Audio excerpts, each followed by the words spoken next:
operators here to bad operators is?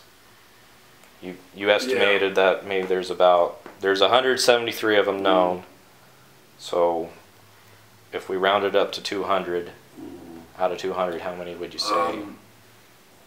What do you think, Mary Beth? 50-50? That's the residences. You can't confuse that with The license. With the commercial. the owner, the clinics themselves. So Right. say one clinic might have 25 residents, Right, so okay. you can't confuse that. Right. You see what I'm saying? Okay. So, We have 4 licensed treatment facilities here. Only 4 that are under license from the state of Arizona. but as far as other clinics themselves, we might have 50 now. And I can't really tell, but that doesn't mean they're not licensed through Health and Human Services, and that vacillates too. Okay. Well, what about just strictly sober living homes? I guess. Well, let's see. I guess. Anyway. Recently, Centene had a special investigative guy, and he spoke in front of the ad hoc community the committee, and he said that due to their investigation and that they were going to close about 100 of them. That's correct. That was in September, right? When he met with the ad hoc, or when he made that statement. No, he came up to well, it wasn't. Was it September or August? August. Okay. Has there been a change? Did they really shut down 100 of them? Because that would be a major dent. Not according to the residents. No. Okay. Let's see. So where do you think the lapse in communication came in then? If they're supposed to shut down 100 and 100 weren't shut down? Well, Centene is the overarching parent company of HealthNet and I think 1 or 2 other health insurance companies. They came in because the HealthNet didn't have the investigative ability to look in depth at fraud.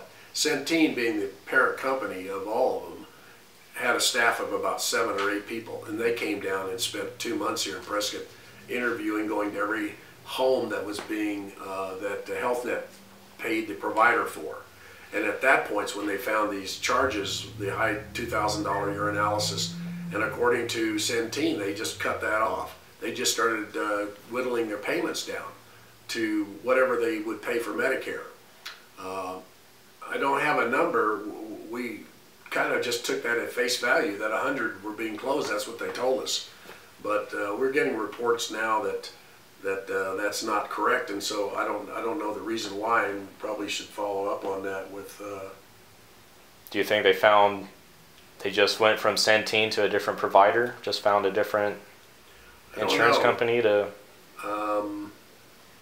They wouldn't be in business if they weren't getting if the outpatient treatment clinic wasn't getting money for them. See, there's no insurance money can be used for housing.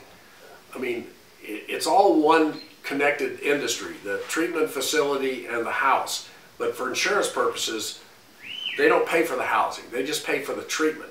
But there's enough money for the treatment for the licensed outpatient treatment clinic to provide the house, to provide scholarships, they call it, to bring these young men in. They bring them in like shills to get at their insurance or their parents' money. Okay. So, and it's a very fluid business. I mean, they'll move out of one house and open up in another. There's no regulations to require them to do anything other than on the side rent a house and start packing it full. That's what's always happened around here. But now that the city has the authority to regulate, require a business license, and if they don't comply, civil fines and possibly criminal penalties can be applied. But we're not there with the city yet. We don't expect at the earliest that the city ordinances will be in effect until the 1st of January of 17. And then the city has to actively. The city doesn't have enough. They only have 1 code enforcement officer. That's a lot of work. 200 homes to keep track of, to find out if they're actively doing a 24/7 awake staff. Also, the staff managers are supposed to be taking a course at Yavapai College to bring them up to snuff on the model of addiction and how to treat these young people when they're staying at the house. So there's a lot of loose ends that are being looked at. And, yeah. So the insurance money that they get for the treatment is like the meat, and then the sober living home is the gravy. Like it's just a kind of an added bonus that how they're making their money. Well, you could not, there could be no billing without these young men being in the home, okay? And so the insurance pays for the medical services that they're being given at the licensed outpatient treatment clinic. And but the outpatient treatment clinic provides this house. And they're different companies. There could be two different LLCs with different names, okay? And so the structured sober living home says, hey, you know, we don't get any money from insurance. They don't, technically. But there's enough money going around being paid to the outpatient treatment clinic to provide for these homes. And that relationship is very opaque. It'd take a criminal investigator to really dig in to see the relationship between the home and the outpatient treatment clinic. Outpatient treatment clinics, they really have nothing to do with that home. You know, they come in, we treat them, we bill the insurance, and that's it. That's the end of our obligation. We have no connection with the house. It's not true, but. Okay. And then we talked earlier about the critical mass. What was critical mass like? Yeah. That was an interesting day at City Hall. I don't know how many people showed up. I'm going to say 300. They were pissed. I mean, it got very raucous, and they were disgusted and upset with their officials that did not, let this go on for years. It was just typical as the way things work, And finally, the city council still didn't know what to do. They didn't know how to deal with this problem, but they knew they had a lot of upset residents. And the one thing these guys want to do is stay in office, so they figured they had to do something. In the meantime, I did get elected, and I'm at the State House trying to butt my head against the wall, because this is all new to me. I don't know how to create a law to do this kind of stuff, but I started at it, and there had been other legislators that had ignored the problem. I mean, I give myself credit. I was the only one. I'm the only one that actually tried to do something about it down at the state legislature.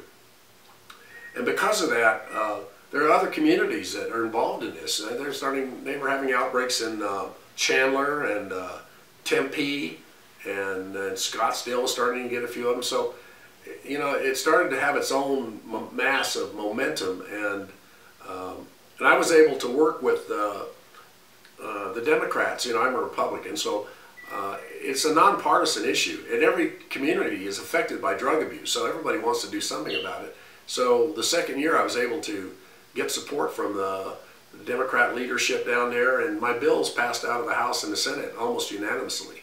And then the governor signed it. It was the right time, the momentum had built, and we had made the right contacts. And and there's going to be, there's probably other bills that I'm going to introduce the upcoming session we've been talking about right now that deal with the fraud aspect of this. So. What part of the regulation do you think will help the most to? I think they're all important, but I think the 24/7 awake staff is the best indices of a good treatment program. Because if you're not willing to monitor really an endangered class of people who have serious problems, then you're not serious about providing them with a high standard of care. So the 24/7 is very important. They're all important. They all are interrelated. I mean, having not only a wake staff but a trained staff. Okay, and that's going to be expensive. Somebody's going to pay for that. The structured sober living home has to provide that and has to pay for it. They also have to have a policy on what they do when somebody leaves the home. I personally would like to see that the policy be that there's an airline ticket for that young person to go back to his home instead of being dumped on the streets of Prescott, which has happened in the past. There has to be some, you know, or some arrangement made for that person to go to another structured sober living home. And also just the health and safety of the home itself. You know, that they're not just packed in there like rats in a shoebox, you know. What will you guys do, or what will the bill do for, like, these home managers? Some of them are only 6 months